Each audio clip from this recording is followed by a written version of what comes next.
आपको क्या दें? अब कोई घर में हम फ्री में तो प्लास्टर कर रहे हैं, मिस्त्री वर्कर हम पूछेंगे ना कि तो फ्री में प्लास्टर करके हम तो कुछ ही देंगे इसके बदले? अरे कुछ नहीं लेंगे आपसे, हम टेंशन मत लीजिए, प्लास्टर कर दीजिए पहले खाली पूरा। अब कुछ नहीं है ना, खाली क्या चीजें लगी वो कोनवा हमको रहने के लिए दे दीजिएगा बस, कि कोनवा में हम अपने बैठेंगे, खाएंगे, रहेंगे, है ना, और बाकी चले जाएंगे। अब क्या हुआ कि राजा उसके बदले क्या किया? तो आपका मान लो कि औरंगाबाद में कोई राजा है सपोज, तो देवगिरी क्षेत्र है, दाऊदनगर भी क्षेत्र है, रफीनगर भी क्षेत्र है, मदनपुर भी क्षेत्र है, सब क्षेत्र है। अंग्रेज क्या करेगा ना, गया के खिलाफ मानो कि लड़ा दिया औरंगाबाद को मदद कर दिया, तो मदद के तौर पे क्या चाहिए उसको? तो उसको चाहिए मान लो कि एक छोटा सा गांव, क्या चाहिए? अब गांव क्यों चाहिए भाई? तो उस गांव में अन्न का उत्पादन हो रहा है, उस गांव में फसल लगाया जा रहा है, किसान है, तो उसका जो लगान होगा ना, उसको टैक्स होगा ना, वो हम इकट्ठा करेंगे लोग।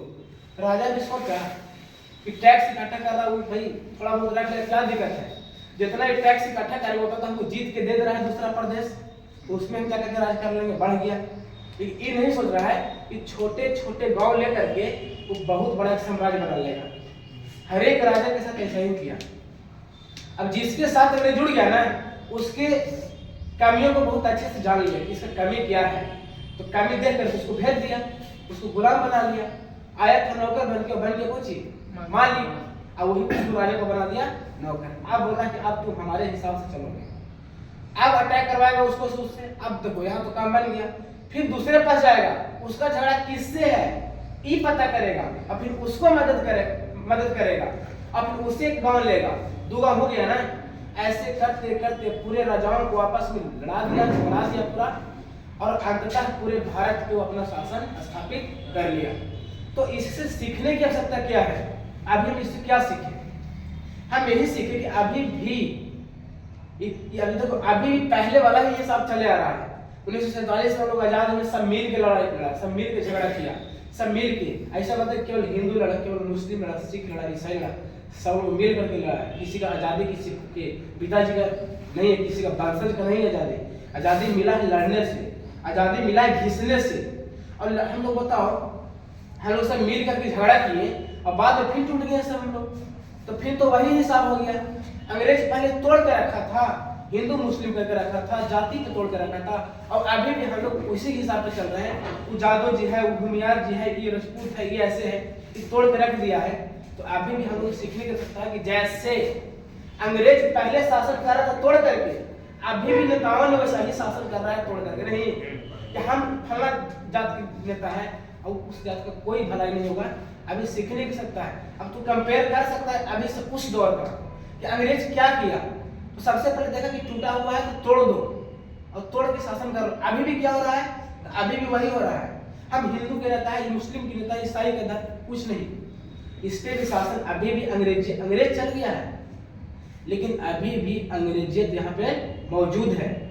हमें अंग्रेजों की भगाने की जरूरत नहीं है, हमें यहाँ से अंग्रेजियत की भगाने की आवश्यकता है। अंग्रेजियत अभी भी पला है, अभी इसको दूर कौन कर सकता है? तो इसको दूर कर सकते हैं हम और आप, पढ़ करके, लिख करके, है ना। ये नहीं कि मान लीजिए कि आपको बताया जा रहा है बाद में आप भी ज्वाइन कर लें, हम फलना नेता है, नहीं, आपको तो समझाना है, आपको तो बताना है कि बताओ हम लोग धीरे धीरे वहीं पे जा रहे हैं जहाँ पहले थे। बताओ, अमेरिका विकसित देश है, कनाडा विकसित देश है, फ्रांस विकसित देश है, ब्रिटेन विकसित देश है, क्यों विकसित है? बताओ, जापान पे बम गिराया गया था 6 अगस्त 1945 और 9 अगस्त 1945। जब बम गिराया गया तो उसका हालात खाने लायक नहीं था, खाना भीख मांग के खाता था, और उस समय इंडिया बहुत अच्छा था। अब तुम सोचो कि जो देश जिसपे बम गिराया गया, परमाणु बम, वो देश अभी 5वां नंबर पर है पूरे विश्व में, टेक्नोलॉजी के मामले में 5वां नंबर पर है, अर्थव्यवस्था के मामले में बहुत विकसित है, उससे सारा देश इंस्पायर है, और हम उसके पैरेलल थे। हम बहुत सुखी और समृद्ध थे उस समय, और उस समय भिखमंगा था वो, और अभी क्या है? हम भिखमंगे हैं और वो समृद्ध हो गया। तो क्या उसमें बदलाव है? उसमें एजुकेशन, क्या चीज? वहां पे कोई बदलाव, कोई बंटवारा नहीं, कोई हिंदू नहीं, कोई मुस्लिम नहीं, कोई फलाना नहीं। वो ध्यान दे किस पे? टेक्नोलॉजी पे, वो ध्यान दिए एजुकेशन पे। वो समझ गया कि तुमको यदि बच के रहना है, इस दुनिया पे तुम्हारा निशान रहना है, इस दुनिया पे तुम्हारा अस्तित्व रहना है, तो तुम एक चीज पे ध्यान दो, कुछ पे, शिक्षा पे, और वही तुमको आगे से फिर ऊपर ले जाएगा। नहीं तो बम गिरा है, जिंदगी में हम पे बम ही गिराया जाएगा। पाकिस्तान और भारत दोनों एक साथ आजाद हुए, एक 14 अगस्त को, एक 15 अगस्त को। पाकिस्तान का अभी भी हालत नाजुक है, इंडिया कुछ तो ठीक है। तो दोनों में क्या, वहाँ हिंदू भी है मुस्लिम भी है, यहाँ हिंदू है मुस्लिम है, लेकिन दोनों में क्या फर्क है? तो एजुकेशन कुछ है। अभी वहाँ लड़कियों को पढ़ने के लिए बैन है, आप मदरसा नहीं जा सकते हैं, आप घर में रह सकते हैं, तो घर में रहो। जैसे तुम्हारा हालत अभी है, 200 साल बाद भी तुम्हारा हालत वैसा ही रहेगा।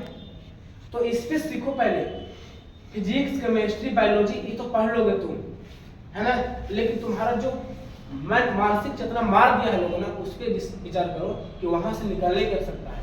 हमेशा कंपेयर करना जब भी जिंदगी में जियो तो एक पहले वाला एक अभी वाला, हम कहाँ थे और कहाँ आ गए, फिर हम कहाँ जा रहे हैं, 3 चीज पर ध्यान दो। हम कहाँ थे पहले, हम कहाँ आ गए, और फिर कहाँ जा रहे हैं। हम जा रहे हैं तो आगे बढ़ रहे हैं कि पीछे की ओर ही जा रहे हैं। बस में तुरंत बैठा दिए कि चलो तो बाराती चलना है, अब गाड़ी खुल चुकी है, बाराती इधर जाना है, हम थे ही यहाँ, हल्का आगे बढ़ गए, ठीक, कोई बात नहीं, आगे लोगों ने बढ़ा दिया। अब फिर वापस बैक करके पीछे बाराती में पहुंच जाएंगे हम लोग, पहुंचेंगे बाराती में, नहीं पहुंचेंगे हम लोग। वही हालत अभी भी है, बैक हम लोग गियर पीछे क्यों है, पीछे जा रहे हैं हम लोग, उसको ब्रेक लगाने की आवश्यकता है, आगे उसको त्वरित करने की आवश्यकता है समाज को। और बहुत कौन दूर कर सकता है तब, छोटे छोटे हम लोग सोचते कि अकेले क्या करेंगे, अकेले कुछ नहीं करेंगे, हमारा कर से क्या हो जाएगा। एक ही करने से हर एक आदमी सोचेगा कि हमको करने से क्या हो जाएगा, तो फिर वैसा ही रहेगा जैसे पहले था। तो एक एक आदमी बदलाव हो जाएगा। बस अर्थात इस पे चर्चा कर बहुत हो गया। अब जब हमारा देश 1947 में आजाद हुआ तो सारे लोगों को, है ना, रहने के लिए एक नियम की आवश्यकता पड़ा। किसकी? नियम की। जैसे हम तुम लोग को अनाउंस कर दी कि फिजिक्स का क्लास यहाँ से स्टार्ट है, 5 नवंबर से हम फिजिक्स की क्लास खुल जाएगा। भाई क्लास तो खुल गया, अब तो हम यही नहीं बताएं कि कैसे पढ़ना है, हम ही नहीं यहाँ पे आए, पूरा रूल से नहीं पढ़ा तो विद्वान हो जाएगा, तो पास कर जाएगा। तो उसके लिए एक नियम कानून होना चाहिए कि नहीं, क्लास खुल गया बस पास हो जाएगा, नहीं, क्लास खुल गया तो इसका कुछ नियम कानून व्यवस्था भी होना चाहिए। उसी प्रकार से हमारा देश आजाद हो गया, तो क्या हम लोग आजाद हो गए? नहीं, हम लोग को उस देश को सुचारू ढंग से चलाने के लिए एक नियम की आवश्यकता पड़ा, है ना, जिसपे लोगों ने काम किया और सभी ड्राफ्टिंग कमेटी मिलकर के सन, है ना, 9 अगस्त 1946 को पहला बार बैठक हुआ था। कब हुआ था? 9 अगस्त 1946 को, 9 अगस्त नहीं, 9 दिसंबर 1946 को। अब बैठ करके लोगों ने चर्चा किया कि देखो देश तो आजाद हो गया, लेकिन नियम बनाओ भाई, किसको कितना, बहुत लोग ऊपर है, बहुत लोग यहाँ पे हैं, तो कैसे हम पहुंचेंगे? तो आरक्षण के हिसाब से पहुंचेंगे। नौकरी में अगर 22 को दिए हुए हैं तो इसको रिजर्व में रखेंगे, 7 वेहू बनेगा। तो इस सारे नियम कानून का एक किताब लिखा गया जिसको बोला गया संविधान। मुझे बोला गया संविधान। और उसी संविधान को मानो, उस संविधान के देन है कि हम लोग यहाँ पे बैठे हुए हैं। उस संविधान का देन है कि किसी को तुम गाली दे देते हो आसानी से। इस संविधान का देन है, इंडियन कॉन्स्टिट्यूशन का देन है। कोई गांधी को भी गाली दे देता है तो निकल जाता है। नहीं, पाकिस्तान में जाकर देखो, पाकिस्तान के राष्ट्रपिता कहलाते हैं मोहम्मद अली जिन्ना। कौन कहलाते हैं? मोहम्मद अली जिन्ना। अगर कोई मोहम्मद अली जिन्ना को गाली दे दे उसको तुरंत फांसी पड़ जाएगा। देखो बीते दिन पहले हमको पता चला था कि एक इस्लामाबाद का व्यक्ति मोहम्मद अली जिन्ना मुर्दाबाद, उसको फांसी लटका दे, खत्म कहानी। इंडिया में कुछ बोल दो गांधी ये है वो है, कुछ नहीं होगा तुम्हारा, क्योंकि तुम्हारा संविधान है। संविधान तुमको एक सिस्टमैटिक लाइफ दिया है तुमको जीने के लिए। किसी को गाली दे दो, किसी अच्छा कहीं पे जाकर के बोल लो, कहीं पे जाकर के तुम लड़ लो, झगड़ा कर लो अपने हक के लिए, कुछ नहीं तो आप संविधान में हाई कोर्ट में चले जाओ। एक बार बहुत बड़ा ऐसा हुआ था, केशवानंद भारती केस। उसमें क्या हुआ, सारा जमीन हड़प लिया। तुम्हारे पास बहुत जमीन है ना, सरकार को हो गया। अब बहुत जमीन है, मान लो कि हम पढ़ा रहे हैं, मेरे पास मान लो आने वाले दिन में हम बहुत ग्रोथ कर जाएंगे, सब हम लोग तो बहुत बढ़ गया। हमारे पास कौन है? संविधान। कौन है? संविधान। उसके सहारा से हम जाएंगे हाई कोर्ट, सुप्रीम कोर्ट और लड़ेंगे, हम बच जाएंगे। हम पे कोई शासन कर नहीं पाएगा। तो हम पे शासन कोई नहीं कर पाएगा। कि कौन बचा रहा है बताओ? संविधान। तो उसी संविधान 26 जनवरी 1950 को जब लागू हुआ तो लोगों को बोला गया कि हमारा देश तो स्वतंत्र हो गया था पहले ही 15 अगस्त 1947 को, लेकिन गणतंत्र नहीं हुआ है। गणतंत्र के मतलब नियम का शासन नहीं हुआ है, जनता का शासन हो गया है, स्वतंत्र हो गए, लोकतंत्र हो गए हैं, लेकिन गणतंत्र नहीं हुआ है। लोकतंत्र में हम मानते हैं कि यहाँ पे जनता शासन करेगी, लेकिन जनता हम बोल रहे हैं ऐसे चलो, ये बोल रहे हैं ऐसे चलो, वो बोल रहे हैं ऐसे चलो। तो भाई एक नियम होना चाहिए ना, तो उस नियम का शासन, उस नियम और कानून का शासन 26 जनवरी 1950 को इंडिया में स्थापित हुआ, और तब से हम लोग गणतंत्र दिवस के रूप में इस त्योहार को, इस पर्व को मनाते हैं। समझे बात को? तो देखो जो भी चीजें सीखो, हालांकि नियम कहीं कहीं अप्लाई नहीं हो रहा। बताओ, निजी संपत्ति पे हमला हो रहा है अभी, है ना, किसी का घर है घर गिरा दो, किसी का गाड़ी है गाड़ी जला दो, तो ये सब हनन हो रहा है, लोकतंत्र का हनन हो रहा है, गणतंत्र का नियम का। संविधान धीरे धीरे विलुप्त होते जा रहा है, और कौन कर रहा है? हम और आप करने दे रहे हैं किसी को।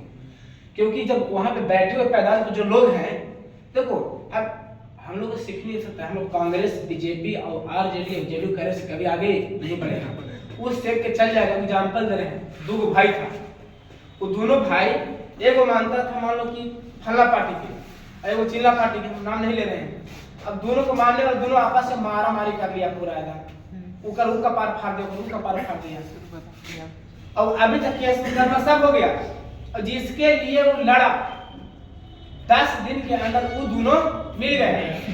अभी दोनों जिंदगी में कहीं मिलेगा नहीं, काहे लेकिन काम करना है, अब मिल के रहेंगे, हम उसके राजनीति को समझेंगे, खुद पे काम करेंगे, खुद को डेवलप करेंगे, किसी दूसरे के बहकावे में नहीं आएगा। तो देखो अभी हालात ऐसा ही हो चुका है पूरा, तो देख सकता है कि नहीं, इसमें सच्चाई नहीं, कोई झूठ नहीं है, इसमें कोई निरर्थ नहीं है। आप अगल बगल में देखते होंगे नहीं, तो अगल बगल देख रहे हैं तो उसको सुधार, अपने आप को सुधार। तुमको देख कर अगर 4 कोई सुधर जाता ना है, तुम सफल है, तुम्हारा नियम सफल है। हम गणतंत्र है, गणतंत्र सिर्फ झंडा फहरा दिए गणतंत्र, इसका मतलब ये नहीं हुआ। अब जो उसके कायदे में है, जो उसके कानून में है, वो आपके आसपास झलक रहा है कि नहीं, आसपास किसी को बोले दे रहा है कि नहीं कोई। अब बताओ, कोई हक मांग रहा है, गिरफ्तार करके डाल दो जेल में, ये गणतंत्र हो गया, लोकतंत्र हो गया? ये तो हनन हो रहा है भाई।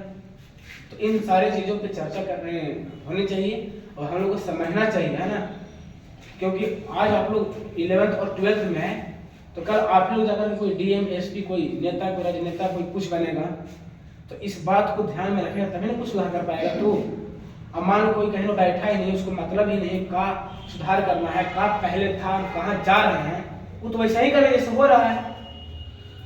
तो इस पर चर्चा करो, समझो और फैलाओ, है ना।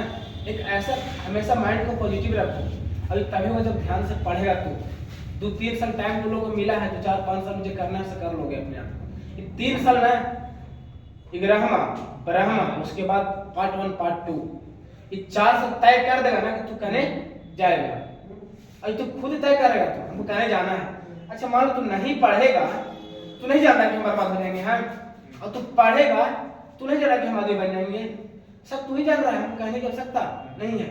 हम पहले कहते हैं पढ़ो तो महान बन जाएगा, तू नहीं जाना कि पढ़ेंगे तो महान बनेंगे हम। तो फिर खुद को पढ़ना है, खुद को तराशना है, खुद पे काम करना है, और खुद को आगे बढ़ाओ। दुनिया देखो हम लोग में डिमेरिट है, दूसरा को सुधारने चल जाते हैं कि फलना को सुधारो, चिल्ला को सुधारो, नहीं, खुद को पहले सुधार लो, उससे इंस्पायर होकर के कुछ लोग सुधर जाते हैं तो ठीक है, नहीं तो अपने आप पे काम करो। इस पे चर्चा करना है ना, समझना है, और हमेशा ईमानदारी से पढ़ाई करो। अब कुछ माता पिता तुम पे भरोसा देता है, तो कुछ तुम लोग उन पे भरोसा देता हो। 2 रुपया कैसे आता है कैसे ना आता है, जब तू पिता बनेगा ना तब समझ में आएगा, अभी समझ में नहीं आएगा। एक माँ और बाप एक औलाद के लिए क्या न करता है, बताओ क्या नहीं करता है, से बोल रहे हैं, और वही औलाद क्या नहीं कर देता है बाद में, तो बताओ। तो कुछ जब उन्होंने जन्म दिया, 9 महीना पेट में रखा, दर्द को सहा, जब एक बच्चा पैदा लेता है तो 108 वो हड्डी टूटता है ना, तब उतना दर्द होता है, उतना दर्द लेता है माँ को, दर्द होता है जब बच्चा को जन्म देती है, और इसलिए दर्द सहती है कि तू बाद में नालायक निकल जाओ, बाद में उसको सुनना पड़े कुछ आपके वजह से, इसलिए ना कि बाद में तुम कुछ काम अच्छे करो ताकि उनका नाम रोशन हो, कुछ गर्व फक्र हो अपने समाज में कि नहीं हम ये औलाद पैदा किए हैं, देखो ये इस समझो, हमेशा पॉजिटिव रहो। धोखा देगा वो तो जी लिए 50-60 साल, 10 बरस 15 बरस उनको और जी लेंगे जैसे जी रहे हैं वैसे, क्या दिक्कत है? भूखे तो मारेंगे नहीं वो, उनके पास इतना कोठी में होगा चावल, इतना अनाज होगा, वो जी खा लेंगे, पार लग जाएंगे, बच गया कौन? तू। अब तू समझो, तो वो बोलते हैं तो ये दुख नहीं मानना है माता पिता के बात को, वो तुम्हारे लिए बोल रहे हैं। अगर नहीं समझोगे तो जैसे 40 साल जी लिया वैसे जी लेंगे, 2 साल 10 साल 12 साल 15 साल, बाकी तुम समझो। तो ईमानदारी से काम करो, अपने आप पे मेहनत करो, तभी आगे बढ़ पाएगा। इस तरह के अवसर पे हम लोग को सीखने कर सकता है, इसी तरह के बात को मानसिक रूप से चेतना करो, समझो, और तब जाकर के बदलाव आएगा। सिर्फ सुना दिए बाहर जाओगे फिर वही हाल, हमेशा कुछ ना दिमाग में रखो साट करके, हम ये सुने तो हमको खटकना चाहिए माइंड में हमेशा कि नहीं बोले तो इसको कम से कम शर्म आना चाहिए बाद में कि नहीं हमको इस काम को कर लेना है, इस पे काम करना है, हम बदमाशी नहीं, टाइम पास क्यों करना है? समय खराब करोगे, समय तुमको खराब अच्छे से कर देगा, कहीं जाने लग रहोगे नहीं। अब अभी तो इस तरह के हालात हो गए हैं कि जो 10 रुपये बेटा कमा रहा है उसको पड़ोस के खाना मिलेगा, और जो 10 रुपये नहीं कमा रहा है उसको चाय भी नहीं मिलेगा। इस तरह के हालात हो गया है, समाज थूकेगा तुमसे, क्या फलाना को बेटा क्या कर रहा है, तो कुछ ना थोड़ा तू अपने आप को तुम घिनाएगा फिर बाद में, हम क्या कर रहे हैं, क्या रेपुटेशन है मेरा समाज में, और तू खुद ला सकता है, खुद पे मेहनत करके चाहता है तो, और कुछ नहीं धन दौलत की आवश्यकता नहीं है, तो बहुत ज्यादा हमारे पास संपत्ति रहेगा तभी आगे बढ़ेंगे, 10-20 लाख हमारे बाबूजी के पास रहेगा तब हम पढ़ पाएंगे, ऐसा भी नहीं है। अभी तो इस तरह की सुविधा है ना सबके पास, तुम जो चाहोगे ना वो बन जाओगे तुम, इस तरह के तुम्हारे पास रिसोर्स है, स्रोत है तुम्हारे पास, बस उसको आवश्यकता है सही डायरेक्शन में यूटिलाइज करने की, उपयोग करने की, बन जाओगे तुम। इसी चंद बातों के साथ अपनी वाणी को विराम देते हैं।